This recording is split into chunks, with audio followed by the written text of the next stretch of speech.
we have the Director, Judge Jaime Santiago. To the right of the Director is Deputy Director Antonio Pagatpat. To the right of Deputy Director Pagatpat is the Chief of Staff of the Office of the Director, Attorney Yelen Agus. To the left of the Director is the Chief of the Special Task Force and Computer Crimes Division, Attorney Jeremy Lutok. We also have on board Executive Officer Anglubin and Agent Terence. We also have with us this morning Attorney Ferdinand Topacio and the beloved mother. Ladies and gentlemen, he is with us, he is back. For the opening statement, the Director of the National Bureau of Investigation, Judge Jaime Santiago. Good morning po sa inyong lahat. Marahil ay nagtataka kayo bakit finally na-turn over sa atin si former Congressman Teves. Ito po ay lahat ay sa magandang pakipag-ugnayan ng ating Pangulo, BBM, sa Presidente ng Timor-Leste, si Timor-Leste President Jose Ramos Horta, that they finally decided to turn over to us the person of Congressman Teves because they believe that Congressman Teves has been staying in their country for 2 years now undocumented, and they also considered the cases filed against him before the court na sabi nila ay medyo hindi maganda sa kanilang national security. So they finally decided na i-expel from Timor-Leste si Congressman Teves. With that letter decision of the Timor-Leste government, the Secretary of Justice immediately formed a team consisting of Yusek Eli Cruz of the DOJ, yours truly, at BI. Nagpunta po kami through the help of our Philippine Air Force.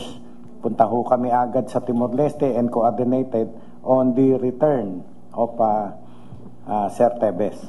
Ganun po. So, ito na siya. Dumating kami kagabi mga pasado alas 12. Ginawa na namin yung procedure, fingerprinting, mugshot, medical examination, and dumating kagabi rin si Attorney Topacio and the mother of Congressman Teves.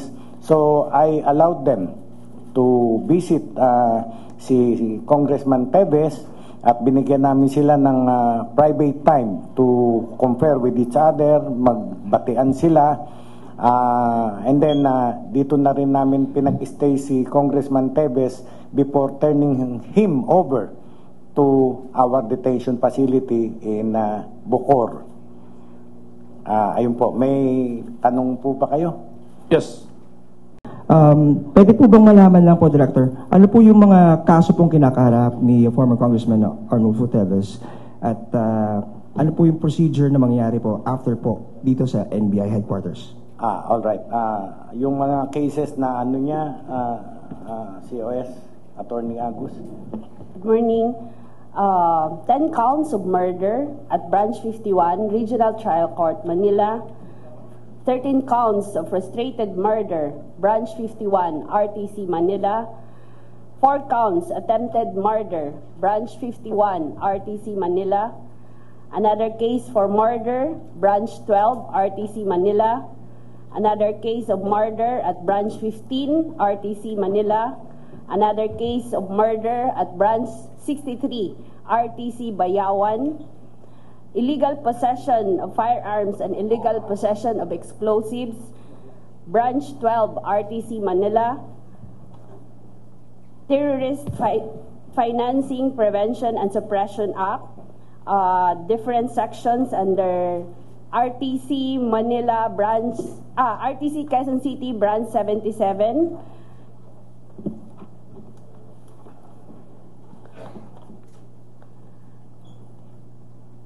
Another case of Terrorist Financing Prevention and Suppression Act, Branch 77, RTC Quezon City.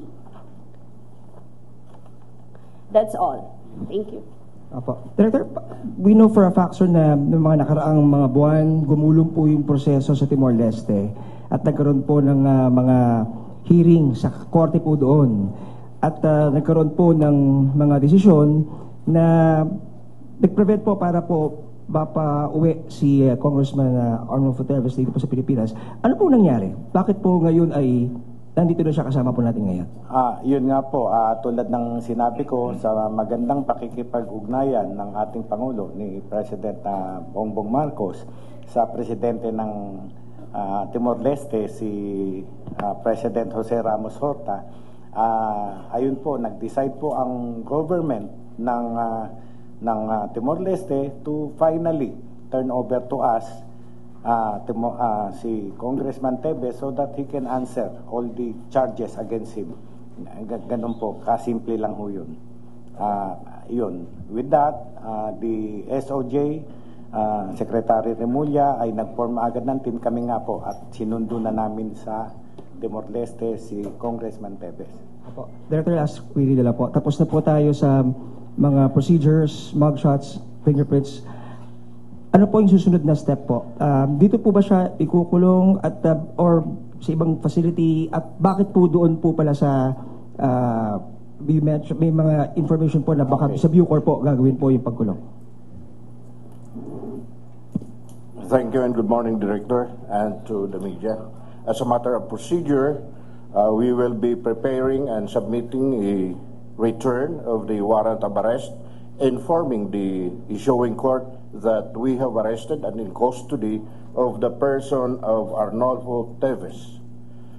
From there, we will temporarily detain the person of the accused before our detention facility in Bucor, Muntinlupa. This is a separate facility from the Bureau of Corrections. This one is being supervised and maintained by the National Bureau of Investigation. Okay.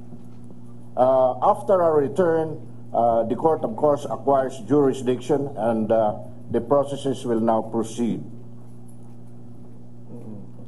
Yes, liwanagin ko rin, maraming nagtatanong sa akin, Sir, bakit Bucor? Mga convicted lang ang itina-turn over dun. Ganito po yan. Kami po magmula ng gibain ang building namin sa Top Avenue, wala po kaming detention facilities. So nakipag-coordinate kami with Bucor, pahiramin kami ng space doon.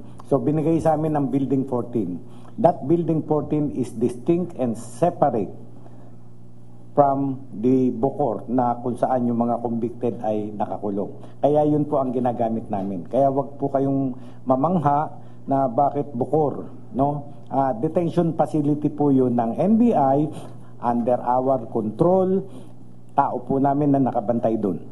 Ganun po. Maraming salamat po. Mads po from Net25. Sir, i-clear ko lang po, si Kong Teves po ay pinauwi dahil undocumented foreign national siya, not because of the extradition request of the Department of Justice po. Kasama na yun, meron tayong request, but then nag-file sila ng appeal sa korte doon at lumabas nga na parang dinideny yun, but then we further coordinated with the government, the Timor-Leste government, through our very own president. No, remember during the last week lamang nasa Malaysia si Presidente at nakausap sila ni Timor-Leste President. So, eto na po yung naging bunga ng magandang pakipagtunguhan ng dalawang bansa through our respective presidents. Director, can we also ask po, Kong Teves, is it okay po? Tingnan natin kung sasagot siya. Sige po. Hi, sir. Sir, how do you feel now po na after 2 years, finally you're back in the country po? And how do you feel na, kasi di ba meron kayong pending pa na appeal for asylum, tapos inuwi po kayo, pinayagan po ng Timor-Leste government na makabalik kayo sa Pilipinas despite na pending pa yung appeal? Yes, because actually, dun kasi, I've been there for 2 years. I know quite how the government there works, no? So, there's this judicial thing but there is also what they call it something like political, which is the government. Oh. Iba pa yung iba pa yung presidente doon, iba pa yun sa government. Government there is different. Their president is something like parang king ba, para siyang figurehead, yes. So there are several factors there which are distinct and separate, but as to who is more powerful, and I cannot say anymore, no? Because sa totoo lang, I just won with finality my case in extradition, but they used another thing about expulsion, which technically I still had a few days to reply, but hindi ko alam ano nangyari. Pero sige na lang, tapos na yun. I mean, useless discussing things, I mean, over spilled milk, no? But sa totoo lang, of course, malungkot ako dahil siyempre makukulong ako na makukulong ako. So kahit hindi pa, di ba, dito kasi makukulong ka kahit hindi ka pa convicted, no? But may mga naman yun, si Attorney Ferdy na bahala. But what I'm saying, on the other hand, I'm also glad that I haven't seen my mother for 2 years. My father died last December, hindi naman lang ako nakauwi. So it was quite painful. And also, at least, na rin, matapos na rin. Dahil kahit nung nandun ako, inisip ko, kung hindi man ako umuwi, haharapin, kailangan pa rin ito matapos eh. Ito lang sana yung request ko sa sa korte na sana mabilis yung kaso. Dahil sa totoo lang, kung tatrabahoin talaga yung kaso, sandali lang yung sandali lang naman sandali lang matapos kung So, yun lang yung Anyway, I believe I trust my lawyers very well, and I know my conscience is clear. So, ang sa akin lang, sana lang mabilis yung proseso para matapos na. Di ba? Matapos na siya. Para tapos na. Thank you. Question po kay Mr. Teves. Sir, just want to get your reaction dun sa naging statement ng government ng Timor-Leste. They were saying that one of the reasons why they decided to deport you is because of the implication of the national security ng bansa nila. Kung baga sinasabi nila, yung pananatili mo doon ay nakakaapekto sa kanilang security? Siguro si Attorney Topacio na lang ang mas competent sumagot niyan. Attorney Topacio, sir? Lang. Yes, okay. Ganito lang yon. Kung sino man nagsabi nun, everyone in this world are entitled to their own perceptions. Yun lang. Thank you. Counsel, may answer, please.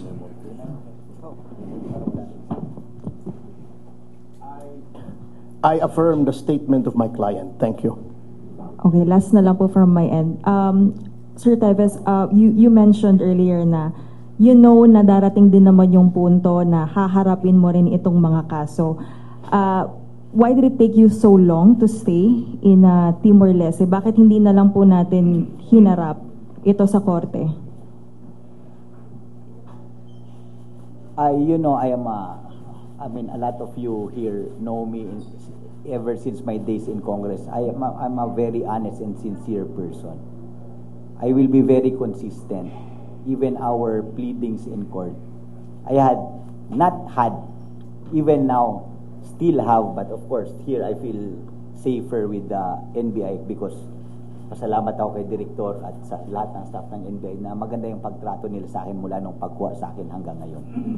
So, my concern is really my life, my security. Handa na po kayong harapin si Mayor Janice Digamo? Wala naman problema. I can face anybody in this world. Thank you po.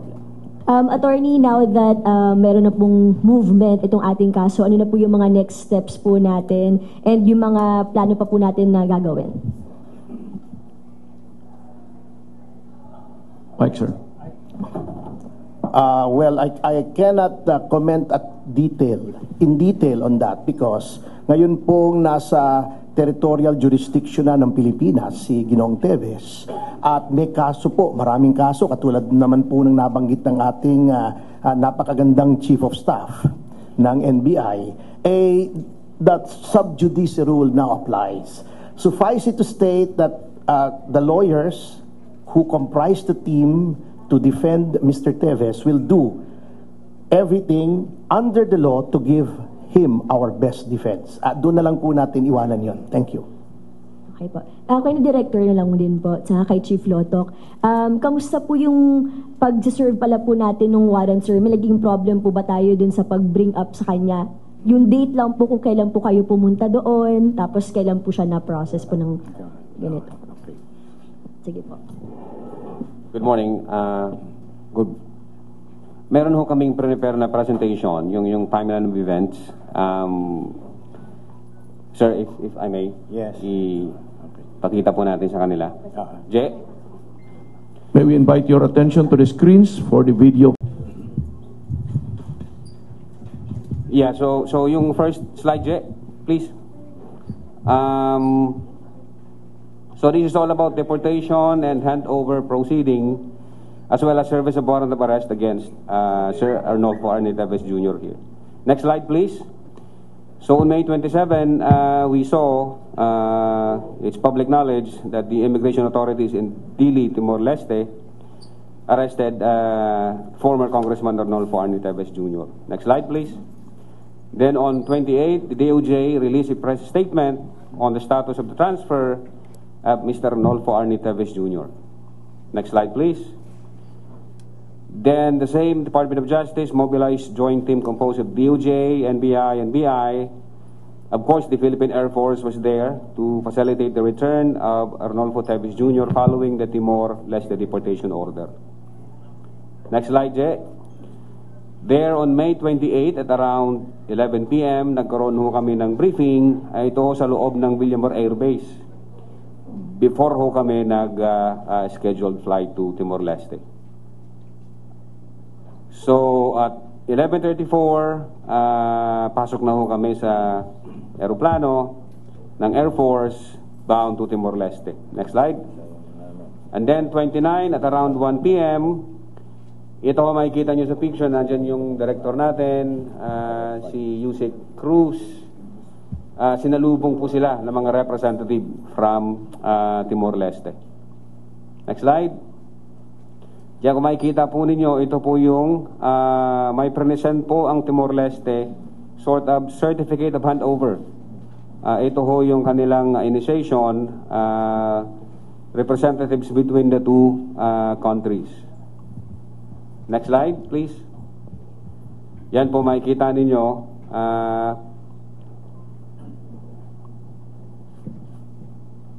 From the Philippines, makikita po ninyo si Director Santiago at si Yusek Cruz.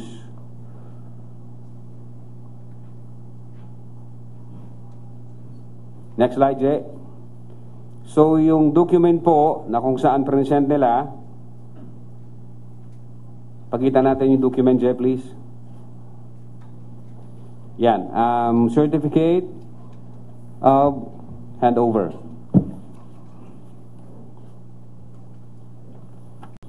I went over the condition of Timor-Leste. Sa makikita ninyo, gusto nila i-guarantee natin na yung life imprisonment niya ay hindi tatagal ng 40 years.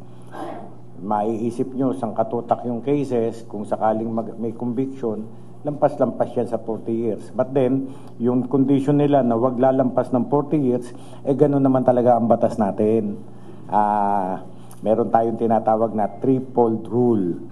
No? Maraming cases, yung totality nun, hindi dapat lalabas ng 40. So, ganun lang yun. So, yung sentence limitation, 40 years, no death penalty. Wala naman death penalty sa atin.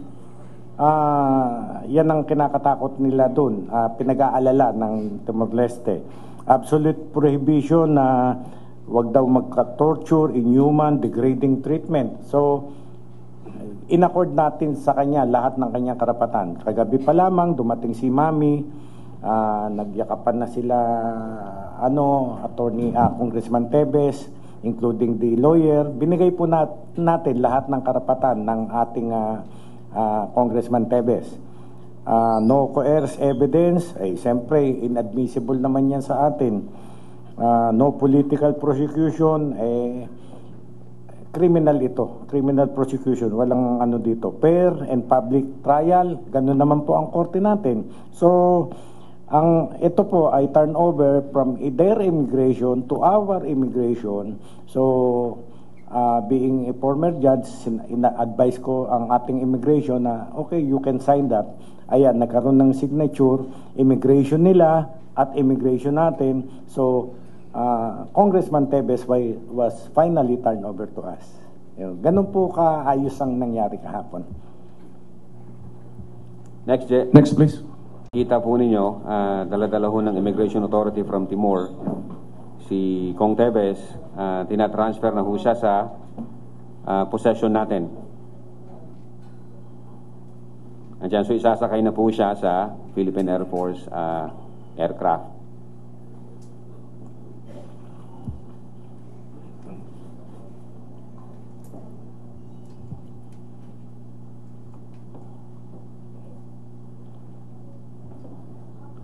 And then from there, kung makikita ho ninyo, dyan po natin hinandcuff si Kong Teves. Tinanggal na po ng Timor-Leste authorities ang handcuff, pati yung sa paa niya. Pati paa niya nakakadena doon eh.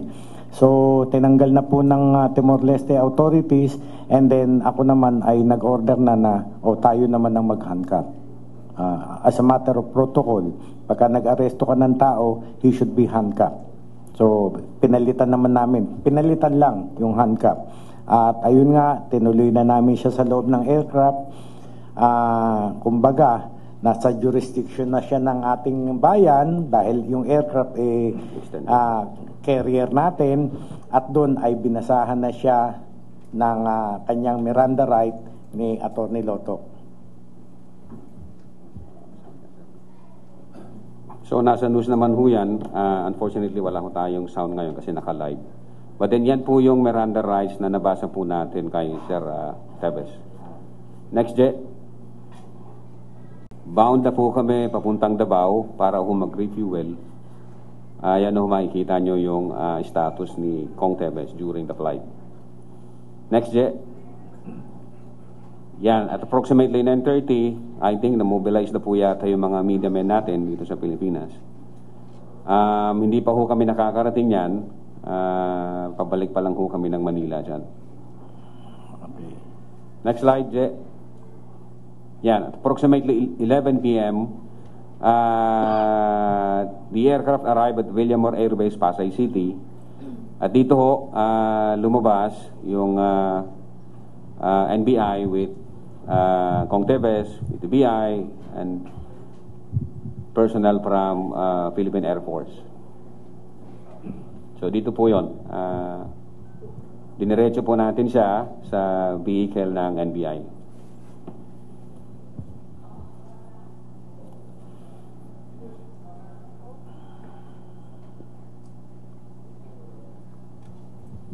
So from plane directly to NBI vehicle. Next slide, J.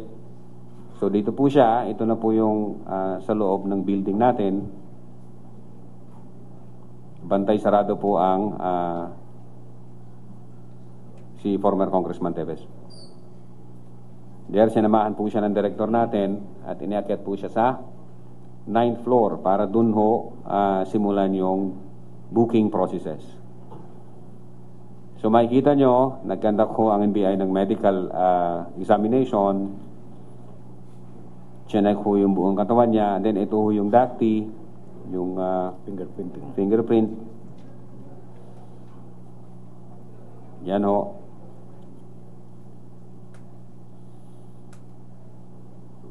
Okay. And then after that, mugshots. Next day.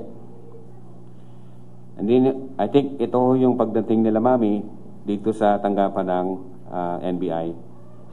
Kasama ho si Attorney Topacio. Next, Je.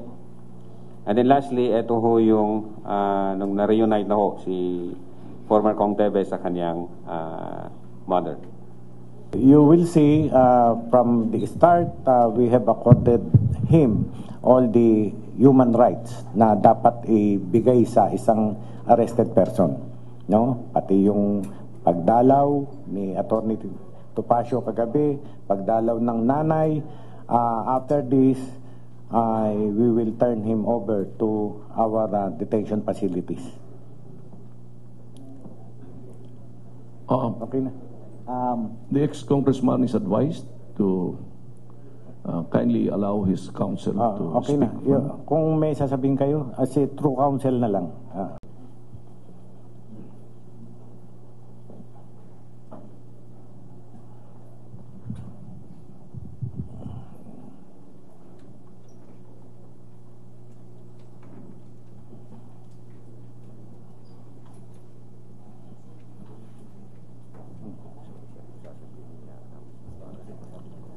Thank you, Honorable Director.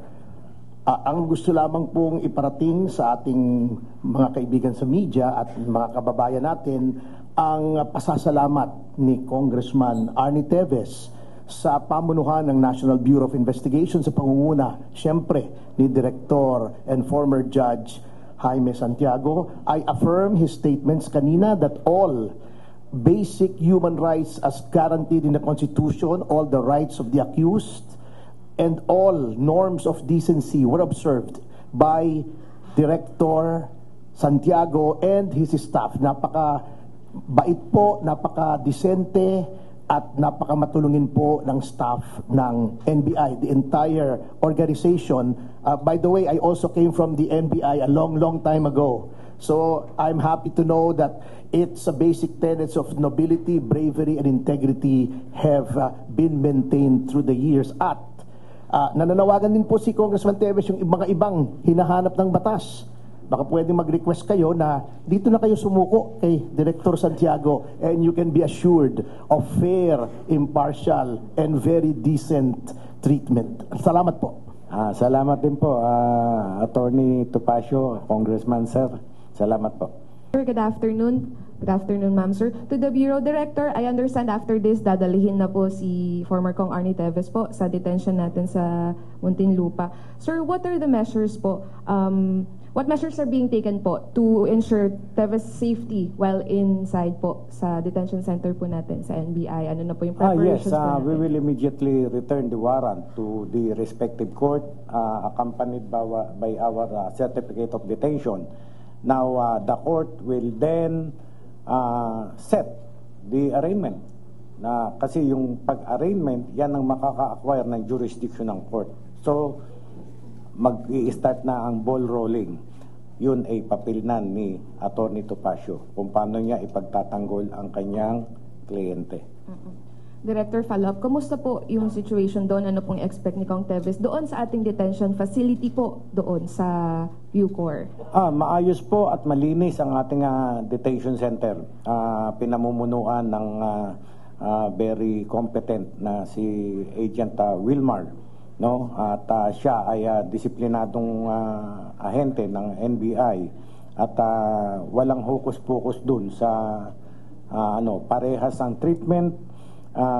Walang torture, walang ano pa man, no? Mahigpit ang bilin ko sa kanila na hindi na pwedeng maglalagay makakagala sa labas ang detainee, no? Mahigpit ang bilin ko sa ganyan. And alam naman nila, every now and then dumadalaw ako sa detention facilities to check yung kalagayan ng ating mga detention na person. Detainees. Yes. Thank you, sir. Next, please. Darlene Kai from GMA. Director, follow-up lang po ako dun sa detention, magiging conditions niya doon. May kasama ba siya sa kwarto o sa kanyang cell o mag-isa lang po siya? Hindi naman po sa pagbibigay ng VIP treatment, but para rin po sa kumbaga i-acclimatize natin siya sa isang detention center. Siyempre may changes doon na attitude, ganyan. Ilalagay muna natin siya sa isang solo na room para mag-acclimatize siya na being a detainee. No? Dahan-dahan yan process na yan. Dahan-dahan ng process na yan. Okay. Now, the court, i-return namin ng warrant, the court may issue a commitment order. Baka ipakomit siya sa kung saan, bahala na naman dyan si Atty. Topacio. If I can just ask Congressman Teves, what was going through your mind during the arrest? Ano pong nararamdaman nyo noon? At saka kung may comment ba kayo doon sa manner of arrest and yung pagbiyahe nyo mula po sa Timor-Leste papuntang Pilipinas? Please, What was going through your mind during the arrest? Sir, Ano na lang, counsel hindi na lang may muna ako magko-comment doon sa ano. counsel may answer. Okay lang, wag na muna ako mag-comment sa ano. I understand. Sige po. Thank you po. Last na lang po kay Atty. Topacio. Kagabi po, nakita lang namin na medyo may tension, nagka-problema po yung pagpasok nyo sa Villamor Air Base. May nagkausap na po ba kayo ng NBI tungkol dito? Meron po ba kayong further comments doon sa nangyari po kagabi pagdating ni... Yung sa Villamor Air Base, there is an instruction na para hindi magkagulo. Katulad ngayon, pagpasok lang, inayos na namin kayo. Nung pumasok, pinagkaguluhan si Congressman Teves. Ayaw namin siya masaktan. So from Villamor, my instruction is no more media interview. Pagbaba ng aeroplano, sakay sa kotse, diretso dito. At bibigyan ko naman kayo ng pagkakataon na makaharap sila, makaharap kami, at ito nga po ang nangyayari. Na-clarify na po yun as very aptly stated by Director Santiago. Salamat po. Maraming salamat po. Alam po natin kasunod dito arraignment na, pero we know kung ano pong ipapasok nating plea. And diretsong tanong lang din po kay Congressman Arnie Teves. Tayo po ba ay may kinalaman po sa pagpatay talaga kay Governor Roel Dicamo? Thank you so much. We will not comment on that at the moment kasi sub judice nga po. Plus, we do not want to telegraph our punches at this point. Salamat po. Thank you, counsel. Thank you. Hi, Director. Jairo Bollado, Rappler po. Director, to clarify lang po, Attorney Topacio announced din po kasi that there was supposedly a writ of habeas corpus granted by the Timorese court which could have prevented the deportation back to the Philippines. To clarify, sir, meron po bang ganoon talagang order? Na-inform po ba kayo ng Timorese authorities regarding the said writ? Yun po ay nangyari sa Timor-Leste. Wala akong personal knowledge about that. So, kami lamang ay tumupad dun sa order na i-extradite na siya, ilipat na siya sa atin at ayun nga, sinundo namin siya. Kung meron mang ganun, ay bahala na silang magpaliwanag kung bakit. Before that, my client just wishes to convey that regarding the previous question, his conscience is clear. Let's leave it at that. Now, regarding the habeas corpus, the issue is moot and it will be a matter between the executive and judicial branches of the government of the Republic of Timor-Leste to sort out that problem. Nandito na po si Congressman Teves and we will consider that as water under the bridge and we will now be laser focused on his defense. Salamat po. Thank you. Just a follow-up question, sir. Nung na-arrest po si Congressman Teves, ang sinabi po ng DOJ at there were two options, deportation and extradition. Obviously, the DOJ went with the extradition, which is a judicial process, but ultimately we relied on the deportation, which is an executive function of the Timor-Leste's Executive Department. Sir, na-inform po ba kayo, bukod po dun sa pag-uusap ni President Marcos and ito pong leaders po ng Timor-Leste, what triggered po itong decision ng Executive Department ng Timor-Leste to finally go with the with the deportation process, sir? Yes, Thank you. sa pakikipag-usap nga ng ating Presidente, Pangulong Bongbong Marcos, sa Presidente ng Timor-Leste, na pag-isip-isip nila na oo nga, si Congressman Teves has been staying in the their country for 2 years na undocumented. So, tapos, na-realize din siguro nila that Congressman Teves is facing several crimes before our court here. Kaya sinabi nila yung gravity ng offense considered, kinonsider nila na threat na sa kanilang security si Congressman Teves. So that is the reason why they decided finally to turn him over to the Philippine government. for the past 2 years, correct me if I'm wrong, ma'am, pero dalawang taon na po kayo hindi nagkikita personally ni former Congressman Arnie Teves. Now that he's here, and sinabi po niya kanina he's able to now face the charges ramp up against him. What are your thoughts as a mother to Cong Teves po? Go ahead po ba?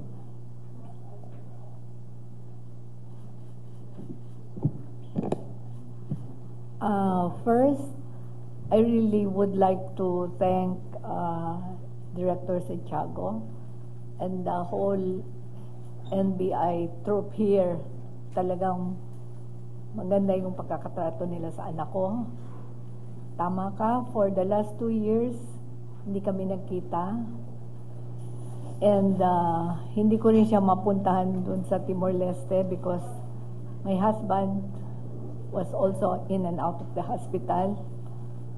We were not able to go home to Negros the past 2 years until my husband passed away last December 24.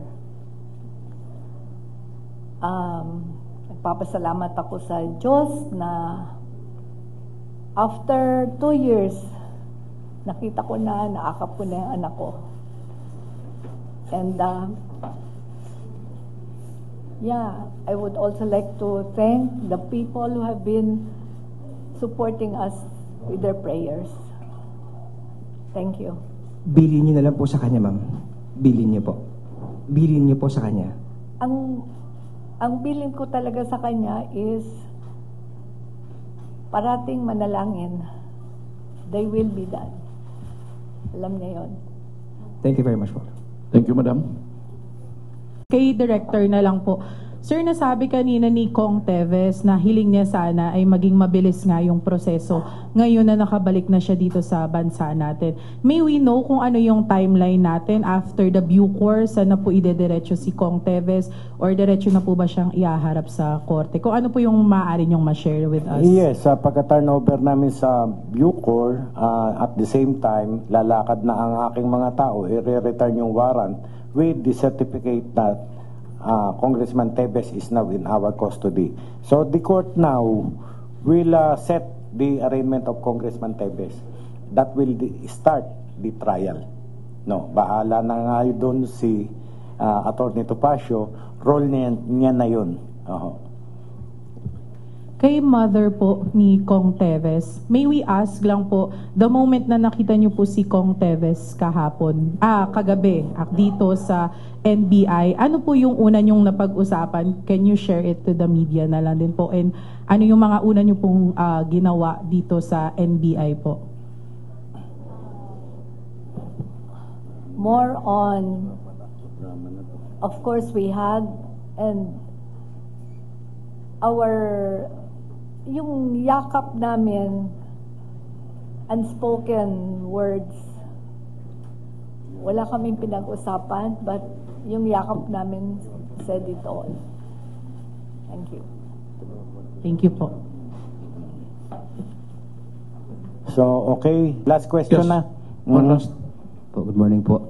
Siguro kay Congressman Teves, hindi ko lang alam kung pwede niyang sagutin.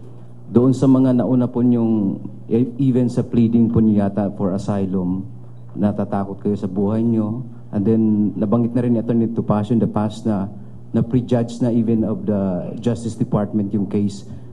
Ngayon nandito na po kayo sa Pilipinas, umaasa pa ba kayong magiging impartial po ang government sa pag-treat dito sa inyo pong kaso? Counsel may answer. Please. Of course, I always hope for a fair game, wherever the ball game will be. In any game naman, be it sports, be it judicial, be it whatever, be it a debate. We hope that the playground is, I hope that there should always be a level playing field. Dahil that's fundamental. Isang mabilis na lang po. Based sa report po, you were able to enter po Timor-Leste April 2023. Would you confirm that? At sa ano pong mode? Paano po kayo nakarating ng Timor-Leste? Thank you po. I'm sorry. Siguro yung mga bagay na yan, water under the bridge, ika nga ni Atty. Topacio. Move on tayo. Ito, mag-uumpisa na ng trial. Doon na lang po tayo. Tignan natin po. Okay. Thank you, sir. Okay. The Director now for Yes, his sir. closing message. So maraming salamat po sa inyo at I am assuring not only Congressman Tevez but his counsel and you people na iingatan namin si Congressman Tevez. We will accord him all his right, no? Protection na namin na hindi siya masaktan habang nasa aming pangangalaga. Maraming salamat po sa inyo. Thank you and good morning.